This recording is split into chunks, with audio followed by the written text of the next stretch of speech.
Hello hello hello hello. जय महाकाल दोस्तों, कैसे हैं आप सभी। आशा करता हूँ बहुत शानदार होंगे। और हमने ये जो वर्ग 2 चयन परीक्षा की जो ये सीरीज़ स्टार्ट करी है, ये सीरीज़ को अगर आप देखते हो तो आपके लिए बहुत ही फ़ायदेमंद होने वाला है। तो आज जो हमारा लेक्चर है वो है लेक्चर नंबर 7। और आज के लेक्चर में हम पढ़ने वाले हैं सर्ट्स एंड इंडाइसेस। इसका मतलब होता है घातांक एवं करणी। क्या होता है, कैसे इसका यूज़ होता है, वो तमाम तरह की चीज़ें हम यहाँ पे पढ़ने वाले हैं। तो वीडियो में आखिरी तक बने रहेंगे, तभी आपको इस पूरे के पूरे लेक्चर का पूरा फ़ायदा मिलेगा। अदरवाइज़ आप बीच में छोड़ के चले जाओगे तो भैया आप इसका तो आप ही जानते हो। देखो, लेक्चर जब पूरा देखते हो तभी वो फंडे आपके क्लियर होते हैं। अब 5 मिनट आपने देखा और आपको लगा कि भैया हमसे तो ये पूरा हो जाना है। बहुत सारे लोग होते हैं ना, थोड़ी सी मैथ जान लेते तो उनको लगता है कि सब कुछ आने लगा है। तो ऐसे वाले अगर हो तो फिर मुश्किल है भाई। पूरा लेक्चर को देखो, नोट्स बनाओ, रिवाइज करो, तब जाके सिलेक्शन होता है। ऐसे ही हवाई सिलेक्शन नहीं होता। और तुमको ही मालूम है कि जो पिछले 3-4 साल से तैयारी में लगे हुए हो, सिलेक्शन नहीं हुआ है, उसकी वजह क्या है। तो ज़्यादा मोटिवेशन देते हुए मैं बात नहीं ख़त्म करूँगा। मैं सीधी सी बात करूँगा कि भैया पढ़ाई करो तभी सिलेक्शन होगा, और बेहतर पढ़ाई करो। तो चलिए स्टार्ट करते हैं। सबसे पहले हम बात करते हैं कि भैया ये घातांक या इंडाइसेस होता क्या है। तो हम बात करेंगे इंडाइसेस या घातांक की। किसकी बात करेंगे, इंडाइसेस या घातांक की। तो यहाँ पे हम लिख लेते हैं इंडाइसेस, या इसी को हम बोलते हैं घातांक। तो समझो, जब हम किसी भी संख्या को उसी संख्या से क्या करते हैं, मल्टीप्लाई करते हैं। यदि किसी संख्या को समान संख्या से मल्टीप्लाई कर दिया जाए, जैसे मानो a को मैं मल्टीप्लाई कर रहा हूँ a से।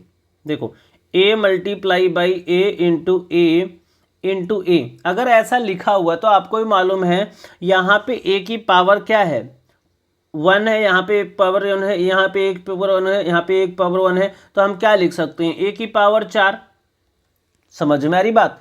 अगर मैं सेम चीज को यहाँ पे लिखूं b into B into B into B into B, तो यहाँ पे अगर खत्म कर दूं तो मैं क्या लिख सकता हूँ, b की पावर 5। समझ में आ रही बात। आगे बढ़ते हैं।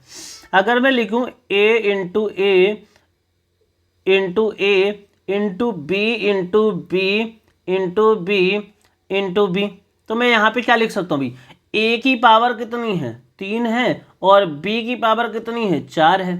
तो ये तो आप जानते ही हो। तो यहाँ पे जो चीज़ें मैंने लिखी हैं, जैसे मैं यहाँ पे एक मान लो फाइनल लिख दूँ a into A into A into a, और ये चलता रहे और कितनी बार हो, n बार। तो यानी आप क्या लिख सकते हो, a to the power n।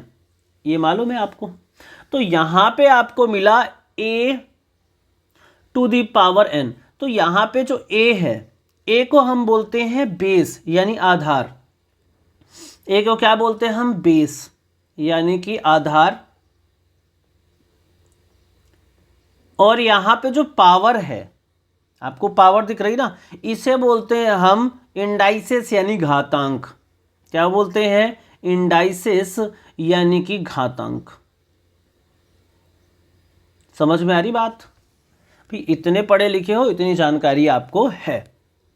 तो ये हो गया आधार और ये हो गया घातांक, घात जिसको हम बोलते हैं घातांक।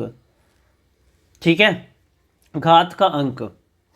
अब हम कुछ फॉर्मूले बात कर लेते हैं। भाई कुछ फॉर्मूले होते हैं जो काम के होते हैं और कक्षा 7 से आपको पढ़ाए जाते हैं, और आप पढ़े लिखे लोग हैं तो आपको ये मालूम है। तो पहला जो फॉर्मूला होता है वो होता है a to the power n into a to the power m, या इसको और क्या लिख सकते हो, a to the power m into a to the power n। और इसको जब सॉल्व करते हैं तो बेस सेम है तो पावर आपस में क्या हो जाती है, ऐड हो जाती है।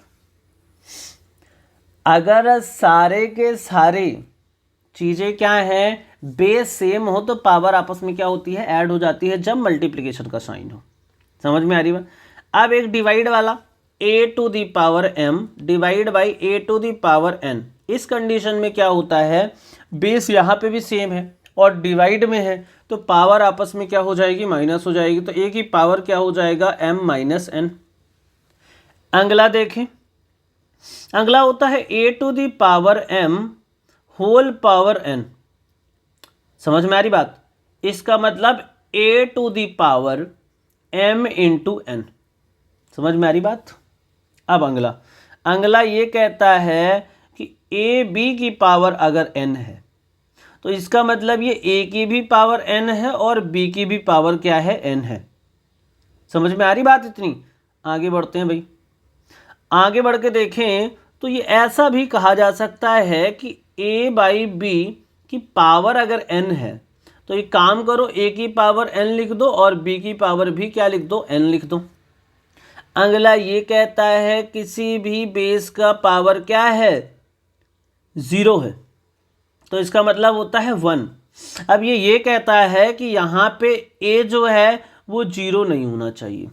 अगर a 0 हो गया तो 0 की पावर 0, यहाँ पे मामला खराब है। अगला ये कहता है a की पावर माइनस n है तो ये क्या हो जाता है, a की पावर प्लस n। अगर a की पावर माइनस n है तो 1 बटा a की पावर प्लस n हो जाता है। समझ में आ रही बात? अब अगला ये भी कहता है कि अगर if a to the power x है और a to the power y है और बीच में इक्वल टू का साइन है तो इसका मतलब ये बेस अगर सेम है तो पावर भी क्या होगी, सेम होगी, यानी x और y एक दूसरे क्या होंगे, इक्वल होंगे। समझ में आ रही बात? तो इतनी चीजें हैं जो आपको समझ में आ गई। बहुत ही बेसिक चीज है, मैं ये नहीं बोल रहा बहुत एडवांस चीज है, बहुत ही बेसिक चीज है। ठीक है, अब हम बात करते हैं। अगला जो कॉन्सेप्ट है वो सर्ड्स है। सर्ड का मतलब होता है भाई करनी, SURDS। सर्ड्स का मतलब होता है करनी। करनी क्या होती है भाई? तो कोई नंबर है, आप समझो a कोई रैशनल नंबर है, जैसे a क्या है, एक रैशनल नंबर है और n धनात्मक पूर्णांक है। n क्या है, धनात्मक पूर्णांक है। तो हम अगर इसको ऐसे लिखें, इसको रूट लगा दें और यहाँ पे n लिख दें तो ये एक अपरिमेय संख्या है।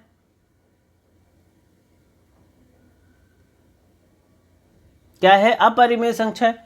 भाई सॉल्व करने पे हो सकता है परिमेय भी आ जाए, लेकिन अपरिमेय अगर संख्या है तो जो ये है ना, इसको ही क्या कहा जाता है, करणी कहा जाता है। एक ऐसी है भाई परिमेय संख्या है। तो आपने इसका क्या ले लिया, रूट ले लिया, n टाइम्स रूट ले लिया। और अगर ये क्या है, एक अपरिमेय संख्या है तो इसका मतलब यही क्या है, एक करणी है। ठीक है,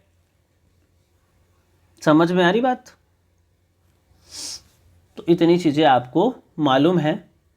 अब हम बात करते हैं, इसके भी कुछ 2-4 फॉर्मूले होते हैं, उनको भी हम समझ लेते हैं। तो इसमें एक पहला फॉर्मूला ये होता है कि ऐसे a है और रूट n है a, तो इसको हम क्या लिख सकते हैं, a की पावर, ये रूट n है ना, तो ये 1/n हो जाएगा। यानी मान लो यहीं पे अगर ये ऐसा होता, रूट 5 की पावर 8, तो इसको हम क्या लिखते, 5 1/8। समझ में आ रही बात? अगला देखो, अगला ये कह रहा है अगर ये रूट में है AB और यहाँ पे n लगा हुआ है, इसका मतलब क्या है, a की पावर भी 1/n लिख दो, मल्टीप्लाई कर दो और यहाँ पे b की पावर भी 1/n लिख दो। ये कहता है।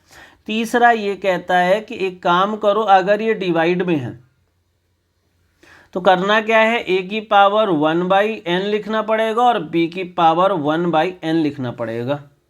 ठीक है, अगला क्या कहता है भाई, कि अगला ये कहता है कि अब मान लो ऐसा है, a है और यहाँ पे n है और पूरे का रूट भी n है।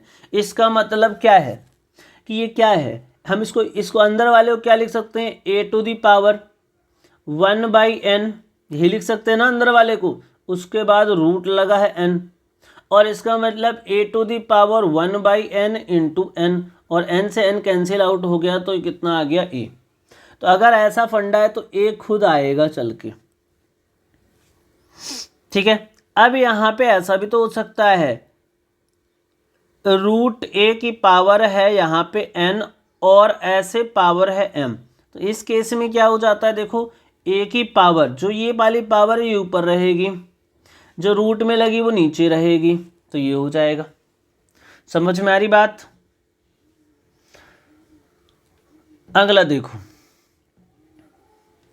अब अगला कॉन्सेप्ट ये कहता है कि अगर, क्या, अगर रूट है a, फिर रूट है a, ये मल्टीप्लाई है सारे, ये फिर a है, फिर a है, फिर a है, ऐसे करके इनफाइनाइट तक है। समझ में आ रही बात? ऐसा है। तो ऐसे में करना क्या होता है, इसका जो आंसर आता है वो आता है ए। आंसर क्या आता है, ए आता है। भाई इसका ऐसे क्वेश्चन अगर दे दिया तो आंसर क्या होगा आपका, ए होगा।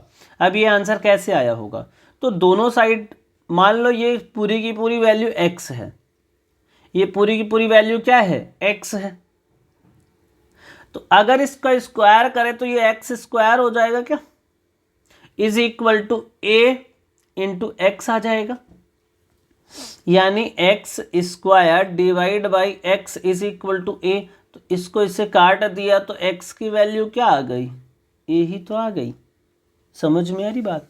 तो आंसर क्या हो जाता है, ए हो जाता है।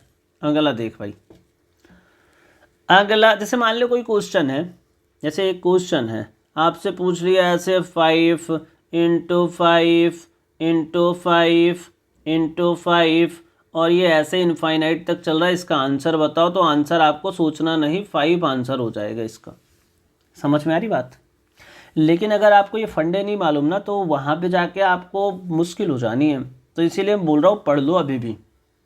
अगला देखो, अगला ये फंडा ये कहता है कि अगर वहीं पे ये a है इंटू रूट ए है इंटू रूट ए है इंटू रूट ए है और ये n टाइम्स है, इनफाइनाइट टाइम्स नहीं है, n टाइम्स है, तो आपको करना क्या है, इसके सॉल्यूशन में हमें क्या करना होता है, लिखना क्या है, तो हमें लिखना है a, फिर 2 की पावर लेनी है, फिर n लिखना है, फिर -1 करना है, डिवाइड बाई 2 की पावर n कर देना है। क्वेश्चन देख लेते हैं। जैसे मान लो यहाँ पे एक क्वेश्चन है, क्वेश्चन ये कहता है कि काम कर भाई, ये √3 है, फिर इसके बाद √3 है, फिर इसके बाद √3 है, फिर इसके बाद √3 है, इसका आंसर बता दे। ऐसा पूछ लिया तो रूट कितने बार लगे हैं, तो आपको ही मालूम है कितनी बार लगे हैं, यहाँ पे 4 बार लगे हैं। तो आपको करना क्या है, 3 लिखना है, फिर 2 की पावर क्या लेना है, तो रूट कितनी बार है, 1 2 3 4, 4 बार, फिर माइनस क्या कर देना है, 1 कर देना है, डिवाइड बाई √2 की पावर 4 कर देना है। इतनी सी बात समझ में आई? यानी कि ये कहना चाहता है 3 की पावर करो, √2 की पावर √4 कितना होता है, 16 होता है। तो ये ऊपर आ गया 16 माइनस 1 डिवाइड बाई 16, तो 3 की पावर 15/16, यही क्या हो जाएगा, इस प्रश्न का आंसर हो जाएगा, यानी प्रश्न का उत्तर हो जाएगा। इस फंडे पे अगर क्वेश्चन आते हैं तो आपको आना चाहिए। अगला देखते हैं भाई। अब अगला ये आ जाता है कि एक काम कर, ये बताओ कि इन दोनों में बड़ा कौन है, √2 और 3√3 में बड़ा कौन है। तो आप क्या करोगे, पहले तो इसको नॉर्मल करोगे, तो ये 2 की पावर क्या है, 1/2। भाई यहाँ पे अगर कुछ नहीं होता तो 2 मान लो, भाई रूट का मतलब क्या होता है, 2 का पेयर बनेगा तभी बाहर निकलेगा। और ये क्या हो जाएगा, 3 की पावर कितना, बोल भाई, 1/3। अब ये 2 और 3 का एलसीएम ले लो, पावर में क्या है, डिनोमिनेटर में 2 और 3 का एलसीएम। अब ये 2 और 3 का एलसीएम ये वाले 2 और ये वाले 3 का ले रहे हो, ना कि ये नीचे वाले 2 और 3 का एलसीएम ले रहे हो। तो 2 और 3 का जो एलसीएम है वो कितना आ जाएगा, 6 आ जाएगा। तो 2 की पावर 1/2 इंटू 6 कर दो, और यहाँ पे 3 की पावर देखो 1/3 इंटू 6 कर दो, तो ये हो गया कट के 3 आ गया, ये कट के कितना आ गया, 2 आ गया। तो यानी कि 2 की पावर 3 है और ये 3 की पावर 2 है।